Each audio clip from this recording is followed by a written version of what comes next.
വിശ്വാസികൾ പാപികളാണ് പാപികളാണ് പാപികളാണ് എന്ന് പുരോഹിതവർഗം നിർബന്ധം പിടിക്കുവാൻ ഉള്ള കാരണമെന്താണ്? അതിനെ നിയന്ത്രിക്കുന്ന അല്ലെങ്കിൽ നീതീകരിക്കുന്ന യുക്തി എന്താണ്? അറിയാൻ താല്പര്യമുള്ളവർക്ക് സ്വാഗതം, നമസ്കാരം, വണക്കം. കൂടുതൽ ആളുകൾ വളരെ ചിന്താക്കുഴപ്പത്തോടുകൂടെ ചോദിക്കുകയും മനസ്സിലാക്കാൻ ശ്രമിക്കുകയും ചെയ്യുന്ന ഒരു പ്രതിഭാസമാണ് പുരോഹിതവർഗത്തിൻ്റെ കണ്ണിൽ കൂടെ കാണുമ്പോൾ സാധാരണ ആളുകൾ, വിശ്വാസികൾ പാപികളാണ്, പാപത്തിൻ്റെ അടിമത്വത്തിൽ കഴിയുന്നവരാണ്. അവർക്ക് അതുകൊണ്ട് പുരോഹിതർ കൽപ്പിച്ചാക്കിയിരിക്കുന്ന പ്രതിവിധികൾ, ക്രിയകൾ, ആചാര അനുഷ്ഠാനങ്ങൾ നിർവഹിക്കാനുള്ള ആവശ്യവും കടമയുമുണ്ട്. എന്നിരിക്കെ പുരോഹിതവർഗത്തിന് ഇടയിൽ തന്നെ ഒരുപക്ഷെ അയ്മേനികളുടെ ഇടയിലുള്ളതിനേക്കാൾ കൂടുതൽ പാപപങ്കിലമായ പ്രവൃത്തികൾ ഉണ്ടായിട്ടും എന്തുകൊണ്ടാണ് അതൊരു പ്രശ്നമാണ് എന്ന് കരുതുവാൻ അല്ലെങ്കിൽ സമ്മതിക്കുവാൻ കൂട്ടാക്കാത്തത്? മാത്രവുമല്ല, അങ്ങനെയുള്ള സംഭവങ്ങൾ വല്ല വിധേനയും വെളിയിൽ വന്നാൽ വിശ്വാസികളായ ആളുകൾ അതിനെപ്പറ്റി പ്രതിപാദിക്കരുത്, അതിനെപ്പറ്റി നിശബ്ദത പാലിക്കണം, അല്ലെങ്കിൽ അതിനെ ന്യായീകരിക്കാനുള്ള കടമയുണ്ട്. മലന്ന് കിടന്ന് തുപ്പരുത് എന്നൊക്കെ പറഞ്ഞു കളയും. ഇതിലടങ്ങിയിരിക്കുന്ന യുക്തി എന്താണ് എന്ന് ചില ആളുകൾ, അധികം ആളുകളില്ല, ചില ആളുകൾ എന്നോട് ചോദിച്ചിട്ടുണ്ട്. അതുകൊണ്ട് തന്നെ ഇതിനെപ്പറ്റി ചിന്തിക്കുവാൻ ഞാൻ ബാധ്യസ്ഥനായിട്ടുണ്ട്, ശ്രമിച്ചിട്ടുണ്ട്. അങ്ങനെ ചിന്തിച്ചതിൽ കൂടെ മനസ്സിലായ പ്രത്യേകമായ ഒരുപക്ഷെ കൗതുകമേറിയ ഒരറിവാണ് ഈ വീഡിയോയിലൂടെ നിങ്ങളുമായി പങ്കിടുവാൻ ഞാനിപ്പോൾ താല്പര്യപ്പെടുന്നു. ഇത് മനസ്സിലാക്കുന്നതിന് വേണ്ടി മതത്തിൻ്റെ മേഖലയിൽ നിന്ന് രാഷ്ട്രീയത്തിൻ്റെ മേഖലയിലേക്ക് കടന്നു ചെന്ന് ചിന്തിച്ചാൽ കുറച്ചുകൂടി വ്യക്തമായി നമുക്ക് ഇതിൻ്റെ തത്വം മനസ്സിലാക്കാൻ സാധിക്കും. ഞാൻ വളരെ വ്യക്തമായി ഇവരോടും പറയാൻ താല്പര്യപ്പെടുന്നത്, മതത്തെയും രാഷ്ട്രീയത്തെയും അടക്കി ഭരിക്കുന്ന മർമ്മങ്ങൾ ഒന്ന് തന്നെയാണ്. The same set of principles and patterns govern religion and politics. യാതൊരു വ്യത്യാസവുമില്ല. മതവും രാഷ്ട്രീയവും ഒന്ന് തന്നെയാണ്. മതത്തിൽ നാം എന്ത് കാണുന്നു അത് തന്നെയാണ് രാഷ്ട്രീയത്തിൽ. രാഷ്ട്രീയത്തിൽ എന്തൊക്കെ കൂടുതൽ ശക്തമായി ലാഭകരമായി പ്രവർത്തിക്കുന്നുവോ അതുപോലെ തന്നെയാണ് മതത്തിലും. ഇത് അതിൽ തന്നെ ഒരു വിഷയമാണ്. ഞാൻ ആ ഭാഗത്തേക്ക് നമ്മുടെ ശ്രദ്ധ ചെലുത്തിയാൽ സമയം കൈവിട്ടു പോകും. അതുകൊണ്ട് തൽക്കാലം അത് വേണ്ട, മറ്റൊരു സമയത്തായിക്കൊള്ളട്ടെ. രാഷ്ട്രീയത്തിൽ നാം പരിഗണിക്കുന്ന വിഷയത്തോട് സമാന്തരമായ പ്രതിഭാസം എന്താണ്? അതിനല്പം ചരിത്രബോധം ആവശ്യമാണ്. മതത്തിലെ നാം പരിഗണിക്കുന്ന ഈ പ്രതിഭാസവും ചരിത്രബോധം നമ്മളിൽ നിന്ന് ആവശ്യപ്പെടുന്നുണ്ട്. അതുകൊണ്ട് തന്നെ ഈ കാര്യത്തിലും, രാഷ്ട്രീയമായ കാര്യത്തിലും അതിന് സമാനമായ പ്രതിഭാസത്തെ മനസ്സിലാക്കാനും അല്പം ചരിത്രബോധം ആവശ്യമാണ്. മതത്തിൽ മനുഷ്യൻ പാപിയാണ് എന്ന സങ്കല്പത്തിന് ഏത് സ്ഥാനമാണോ കൊടുത്തിരിക്കുന്നത്, അതേ സ്ഥാനമാണ് രാഷ്ട്രീയപരമായ ചിന്തയിൽ മനുഷ്യൻ അക്രമിയാണ് എന്ന ചിന്ത. മനുഷ്യൻ അക്രമിയാണ്. ഇപ്പോൾ ഹോബ്സിൻ്റെ സ്റ്റേറ്റ് എങ്ങനെയാണ് ആരംഭിച്ച് എന്ന theory, origin of the state, the Hobbesian theory of the origin of state, അതിനകത്ത് പറയുന്നത് പ്രാകൃത മനുഷ്യൻ അവനെ തന്നെ നിയന്ത്രിക്കുവാൻ കഴിവില്ലാത്തവനാണ്. അവൻ അക്രമാസക്തനാകും. സഹജീവിയെ മാനിക്കുവാനോ കരുതുവാനോ ഉള്ള പ്രബുദ്ധത അവനുണ്ടാകുകയില്ല. അതുകൊണ്ട് എല്ലാവരോടും എപ്പോഴും യുദ്ധം ചെയ്തുകൊണ്ടേയിരിക്കും. തൽഫലമായി ആർക്കും ഒരു സുരക്ഷിതത്വവും ഉണ്ടാകുകയില്ല. അതുകൊണ്ട് വ്യക്തികൾ ഒരു സമൂഹത്തിൻ്റെ ഉള്ളിൽ സുരക്ഷിതരായി ജീവിക്കണമെങ്കിൽ ആ സമൂഹത്തിലുള്ള എല്ലാ വ്യക്തികളെയും അവരുടെ പ്രവർത്തനങ്ങളെ നിയന്ത്രിക്കത്തക്കവണ്ണം ഒരു അധികാര കേന്ദ്രം ഉണ്ടാകേണ്ട ആവശ്യമുണ്ട്.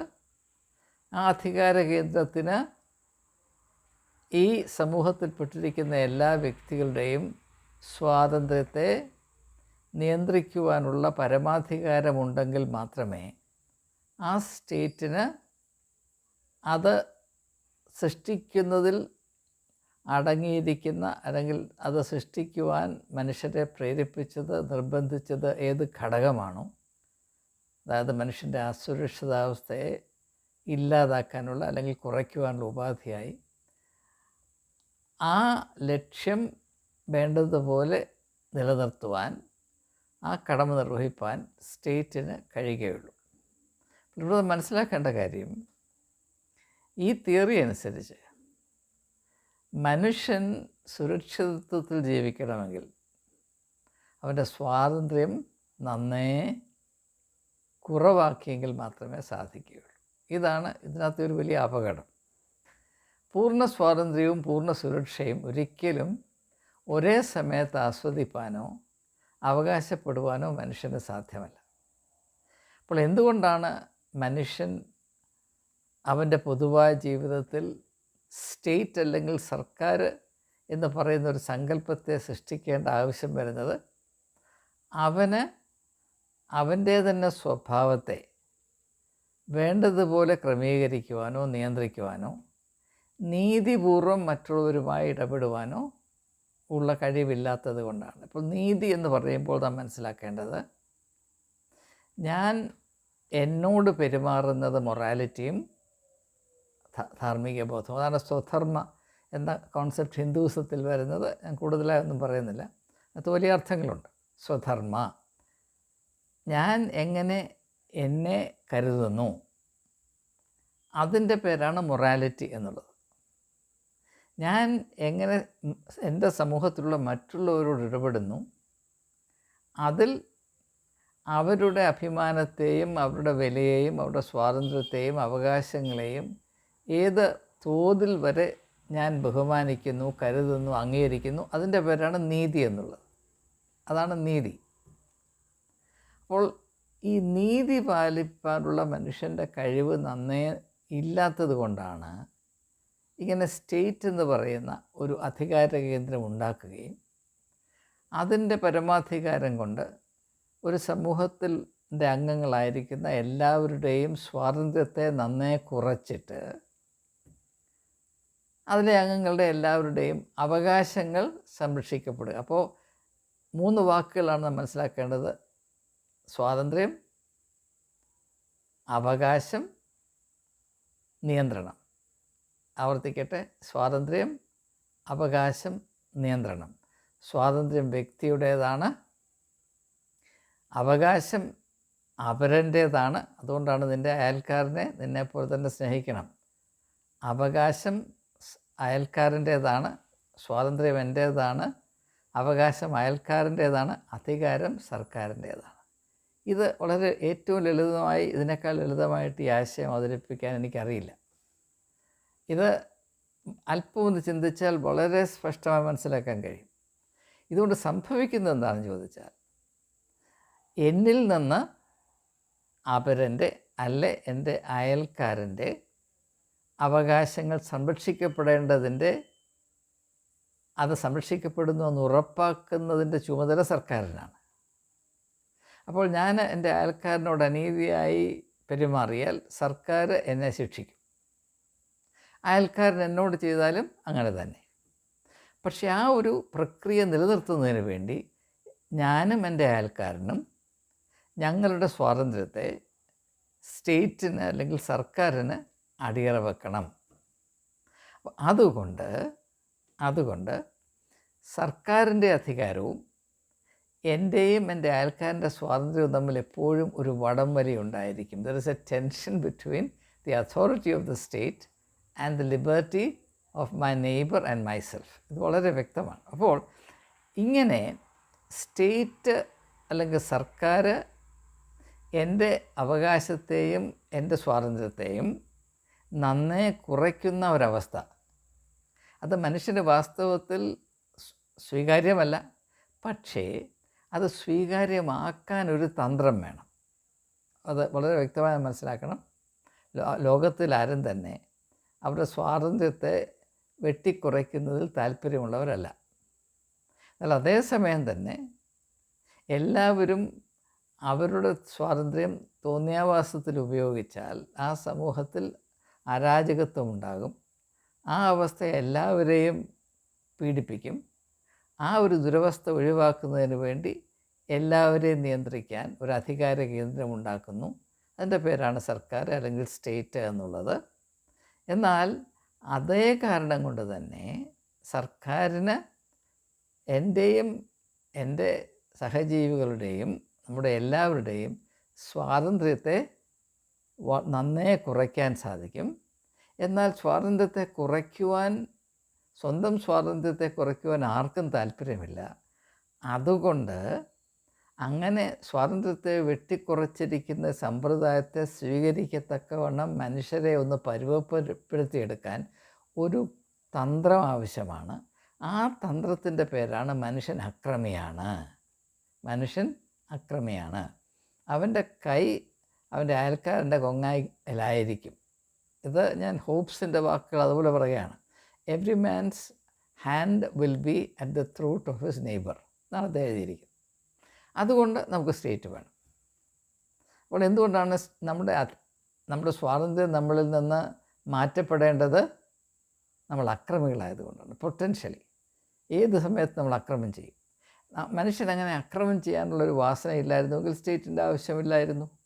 ഞാൻ എൻ്റെ അയൽക്കാരന് ഒരു അപകടമല്ല എങ്കിൽ സ്റ്റേറ്റിൻ്റെ ആവശ്യമില്ല, സർക്കാരിൻ്റെ ആവശ്യമില്ല.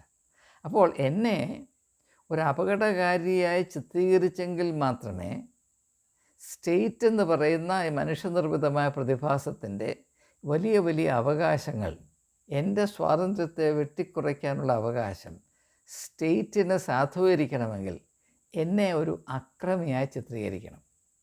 ഇത്രയും മനസ്സിലായെങ്കിൽ നമുക്കിനിയും മതത്തിലേക്ക് തിരിച്ചു പോകാം. മതം മനുഷ്യൻ എപ്പോഴും എക്കാലത്തും ഭാരമായിരുന്നു. ഇത് ഞാൻ പറഞ്ഞതല്ല, യേശുക്രിസ്തു വളരെ വ്യക്തമായി പറഞ്ഞിട്ടുള്ളതാണ്. മനുഷ്യർ മതമെന്ന നുകത്തിൻ്റെ കീഴിൽ നട്ടം തിരിയുന്നവരാണ്.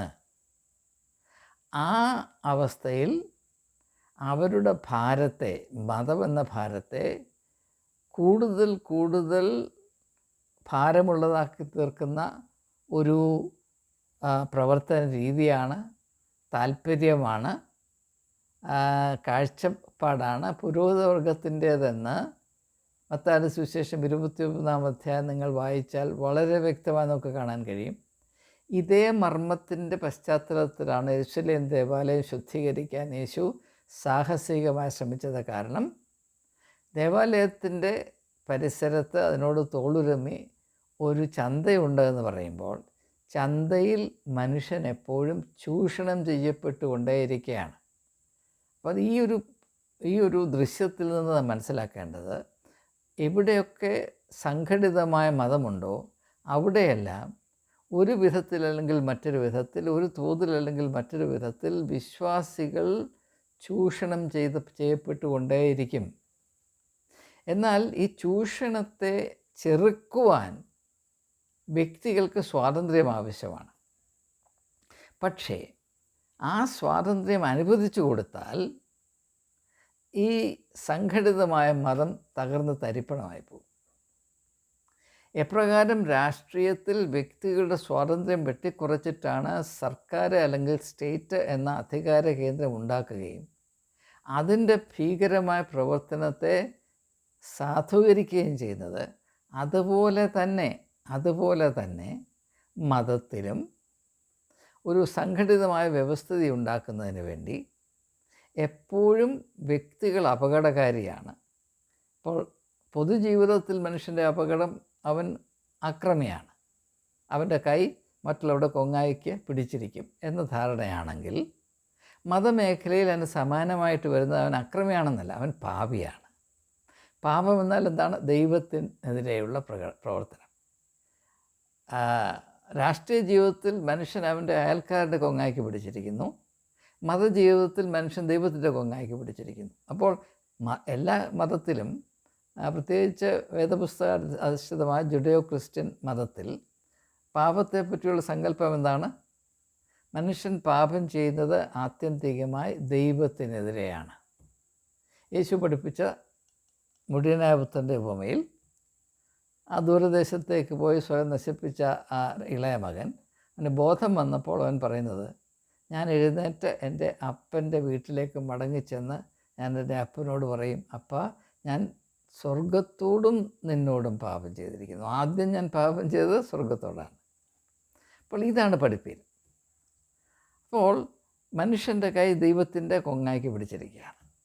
ഇതൊരു ഭീകരമായ അവസ്ഥയാണ്. അങ്ങനെ ദൈവത്തിനെതിരെ നീ പാപം ചെയ്തുകൊണ്ടേയിരിക്കുമ്പോൾ അതിന് എന്താണ് പ്രതിവിധി?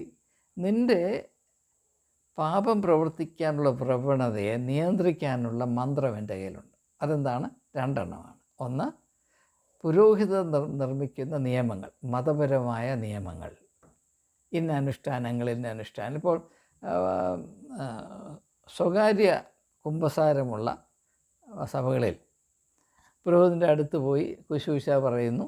അപ്പോൾ പുരോഹിതൻ പറഞ്ഞു, ഓ അങ്ങനെ ചെയ്തോ, അതൊരു കാര്യം ചെയ്യും, അവിടെ പോയി കാണിക്കും വഞ്ചിയിൽ ഒരു 50 രൂപ ഇട്ടോ, അല്ലെങ്കിൽ ഒരു 10 മെഴുകുതിരി കത്തിച്ചു, അപ്പോൾ തീർന്നു. അപ്പോൾ പുരോഹിതൻ്റെ ഒരു സംരക്ഷണത്തിൽ പാപം ചെയ്തു, കുഴപ്പമൊന്നുമില്ല, എൻ്റെ പ്രശ്നങ്ങൾ കൂടരുത്, ഞാൻ നിയന്ത്രിച്ചുകൊള്ളാം, എൻ്റെ പ്രകൃതിയൊക്കെ എൻ്റെ കയ്യിലുണ്ട്. അപ്പോൾ മനുഷ്യൻ പാപിയാണ് എന്ന് കൊണ്ടുവെക്കുന്നതിൻ്റെ, അത് മുറയ്ക്ക് മനുഷ്യനെ ഓർമ്മിപ്പിച്ചുകൊണ്ടേയിരിക്കുന്നത് ഈ സംഘടിതമായ മതം അതിൻ്റെ ഭാരം ചുമക്കുന്നതിന് വേണ്ടി വിശ്വാസികൾ കടമ്പെട്ടവരാണ്. അതെത്ര ശ്വാസം മുട്ടിയാലും അത് സഹിപ്പാൻ വിശ്വാസി ബാധ്യസ്ഥനാണ് എന്ന ആശയത്തെ സാധൂകരിക്കാൻ ഇതല്ലാതെ മറ്റൊരു മാർഗവുമില്ല എന്നതുകൊണ്ട് മാത്രമാണ്. അതുകൊണ്ട് പാപം ഒരു കടങ്കഥയാണെന്നല്ല ഞാൻ പറയുന്നത്. ഞാൻ പറയുന്നത് സംഘടിതമായ മതത്തിൻ്റെ ചട്ടക്കൂടിനുള്ളിൽ വിശ്വാസി പാപിയാണ്, അവളെപ്പോഴും പാപം ചെയ്തുകൊണ്ടേയിരിക്കും, അതിൻ്റെ പ്രകൃതി ഞങ്ങളുടെ കയ്യിലുണ്ട്, എൻ്റെ താക്കോൽ പത്രോസിനെ ഏൽപ്പിച്ചത്, പത്രോസ് ഞങ്ങൾക്കും ഓരോരോ താക്കോൽ ഉണ്ടാക്കി തന്നിട്ടുണ്ട് എന്നൊക്കെ പറയുന്നവർ അയ്മേനികൾ ചെയ്യുന്ന പാപത്തിൻ്റെ 10 ഇരട്ടി ചെയ്താൽ കുഴപ്പമൊന്നുമില്ല. ഇപ്പോൾ സ്റ്റേറ്റിനെ സംബന്ധിച്ചിടത്തോളം സ്റ്റേറ്റിന് ഏത് അരാജകത്വവും ചെയ്യാൻ സാധിക്കും. ഒരു 10 പേരെ 100 പേരെ കൊന്നോ കുഴപ്പമൊന്നുമില്ല. ഒരു 10,000 പേരുടെ സ്വാതന്ത്ര്യം ഒരു 5 വർഷത്തേക്ക് സസ്പെൻഡ് ചെയ്യണം, ഒരു പ്രശ്നവുമില്ല. ആ ഒരു അധികാരം സ്റ്റേറ്റിനുണ്ട്. അതേ അധികാരം സഭകൾക്കുമുണ്ട്. സഭാ നേതൃത്വത്തിന് എന്തും ചെയ്യാം, ദൈവത്തിൻ്റെ പേരിൽ എന്തും ചെയ്യാം. ആളുകളെ കളിപ്പിക്കാം, കള്ളം പറയാം, കള്ളസാക്ഷ്യം പറയാം, വഞ്ചിക്കാം, അസന്മാർഗീയമായ ജീവിതത്തിൽ ജീവിക്കാം. പക്ഷേ അതൊന്നും ചോദിക്കാൻ വിശ്വാസിക്ക് അവകാശമില്ല. ചോദിക്കുന്നവൻ ദൈവത്തിനെതിരെ പാപം ചെയ്തു, അവന് വരെ ശാപം വരും എന്നൊക്കെ പറഞ്ഞ് പേടിപ്പിച്ച് നിർത്തും. ഇത് തന്നെ സർക്കാർ തന്നെയാണ് ചെയ്യുന്നത്. ഭയം. The weapon that the state uses against subjects of citizens is also fear. പുരോഹിതവർഗവും വിശ്വാസികൾക്കെതിരെ ഉപയോഗിക്കുന്ന കോടാലി, അതിൻ്റെ പേര് ഭയം എന്നുള്ളതാണ്. യാതൊരു വ്യത്യാസവുമില്ല. അപ്പോൾ ഇത് നാം മനസ്സിലാക്കി കഴിയുമ്പോൾ ഇതിൽ പ്രവർത്തിക്കുന്ന ആ അസത്യവും കപടഭക്തിയും ചൂഷണവും എന്താണെന്നും അതിനെ താങ്ങി നിർത്തുന്ന മർമ്മം എന്താണെന്ന് നമുക്ക് മനസ്സിലാക്കാൻ സാധിക്കും. അതുകൊണ്ടാണ് പൗലോസ് അപ്പോസ്തലൻ പറയുന്നത്, നിയമം വർദ്ധിക്കും തോറും പാപവും വർദ്ധിച്ചുകൊണ്ടേയിരിക്കും. നിയമം വർദ്ധിക്കും തോറും പാപം വർദ്ധിച്ചുകൊണ്ടേയിരിക്കും. അതുകൊണ്ട് നിയമമല്ല മുൻപോട്ടുള്ള നമ്മുടെ യാത്ര, അല്ലെങ്കിൽ നമുക്ക് യാത്ര ചെയ്യാനുള്ള വഴി സ്നേഹമാണ്. സ്നേഹം, പത്രോസിൻ്റെ ഭാഷയിൽ പറഞ്ഞാൽ, സ്നേഹം സകല പാപങ്ങളെയും മറയ്ക്കുന്നു എന്ന് പറഞ്ഞാൽ നിർവീര്യമാക്കുന്നു, ഇല്ലാതാക്കുന്നു. ഇപ്പോഴുള്ള വ്യവസ്ഥിതി എന്താണ്? വിശ്വാസികൾ പാപികളാണ്. അതുകൊണ്ട് അവർ എപ്പോഴും പാപം ചെയ്തുകൊണ്ടിരിക്കും. അതുകൊണ്ട് എല്ലാ ആഴ്ചയും വന്ന് കുമ്പസാരിച്ച് വേണം. അങ്ങനെ കുമ്പസാരിച്ചില്ലെങ്കിൽ തന്നെയും പാപത്തിൻ്റെ മറുവില യേശുവാണ്. യേശു ചെയ്തതിൻ്റെയൊക്കെ ഉത്തരാവകാശികൾ ഞങ്ങളാണ്. അതുകൊണ്ട് ഞങ്ങളുടെ അടുത്ത് വന്നാൽ അതിൻ്റെ കാര്യങ്ങളൊക്കെ ഞങ്ങൾ ശരിപ്പെടുത്തി തരാം. ഈ ലോകത്തും പരമണ്ട ലോകത്തിലെയും താക്കോൽ ഞങ്ങളുടെ കയ്യിലുണ്ട് എന്ന് പറയുന്ന ഈ ഒരു സംവിധാനം, ഇതിൽ യാതൊരു വിധത്തിലുള്ള സത്യസന്ധതയുമില്ല എന്ന് യേശു വ്യക്തമായി തൻ്റെ പരസ്യ ശുശ്രൂഷയിൽ പഠിപ്പിക്കുകയും അപ്രകാരം തന്നെ നിലപാടുകൾ എടുക്കുകയും ചെയ്തത് ശ്രദ്ധിക്കാതെ പോകുന്നതിൻ്റെ കാര്യം ചെറുപ്പം മുതലേ നമുക്ക് ലഭിച്ചുകൊണ്ടിരിക്കുന്ന തെറ്റായ പരിശീലനമാണ്. അതുകൊണ്ട് നിങ്ങളോട് ആരെങ്കിലും നിങ്ങൾ പാപികളാണെന്ന് പറയുമ്പോൾ നിങ്ങൾ ദയവായി അത് കാര്യമായിട്ട് എടുക്കരുത്. പാപം യാഥാർത്ഥ്യമാണ്. മനുഷ്യനിൽ ബലഹീനതയുണ്ട്. ഇല്ല എന്നല്ല ഞാൻ പറയുന്നത് നിങ്ങളോ ഞാനോ പാപിയാണ് എന്ന് പറയാനുള്ള അവകാശമോ ആത്മീയമായ പക്വതയോ സത്യസന്ധതയോ ജീവിത വിശുദ്ധിയോ ഉള്ളവരാരും ഈ കൂട്ടത്തിലില്ല. അവരെപ്പോഴും നിങ്ങളുടെ പാപത്തെ ഇങ്ങനെ ചൂണ്ടിക്കാണിച്ചുകൊണ്ടേയിരിക്കുന്നത് അത് നിങ്ങളുടെ ബലഹീനതയാണ് എന്ന് നിങ്ങളെ എപ്പോഴും ധരിപ്പിച്ചുകൊണ്ടിരുന്നെങ്കിൽ മാത്രമേ അവരുടെ നിലപാടിനെയും ചൂഷണ സ്വഭാവമുള്ള ഈ സഭാ സംവിധാനത്തെയും സാധൂകരിക്കാനും നിലനിർത്തുവാനും സാധ്യമാകുകയുള്ളൂ. അതുകൊണ്ട് മാത്രമാണ് മതസംവിധാനത്തിൻ്റെ നിലനിൽപ്പിന് വേണ്ടി മാത്രമാണ് നമ്മൾ ഓരോരുത്തരും പാപികളാണ് എന്ന് പറഞ്ഞുകൊണ്ടേ ഇരിക്കുന്നത് എന്ന് മനസ്സിലാക്കി കഴിഞ്ഞാൽ ഈ പ്രശ്നം ഏതാണ്ട് ഒട്ടുമുക്കാലും പരിഹരിക്കപ്പെടും എന്നതാണ് എനിക്ക് മനസ്സിലാകാൻ ഇടയാകുന്നത്. അതേസമയം തന്നെ മനസ്സിലാക്കേണ്ടത് നമ്മൾ ഓരോരുത്തരും കാര്യമായ പോരായ്മകളുണ്ട്, ബലഹീനതകളുണ്ട്. അവ ഇല്ല എന്ന് നടിക്കുന്നത് സത്യത്തിന് വിരുദ്ധമാണ്. അവയ്ക്ക് അതീതമായി വളരുവാനുള്ള കൃപ നമുക്ക് വളരെ ആവശ്യമാണ്. അത് വ്യക്തിപരമായി അന്വേഷിച്ച് ദൈവത്തിൽ നിന്ന് പ്രാപിക്കുന്നതല്ലാതെ മറ്റൊരു വർഗത്തിൻ്റെയോ മറ്റൊരു സംവിധാനത്തിൻ്റെയോ നക്കാപ്പിച്ചയായി ഇത് പ്രാപിപ്പാൻ സാധ്യമല്ല എന്നത് 100% വ്യക്തമാണ്. അപ്പം അങ്ങനെയുള്ള ഒരു തിരിച്ചറിവ് ഉണ്ടാകേണ്ട കാലം വൈകിയിരിക്കുന്നു.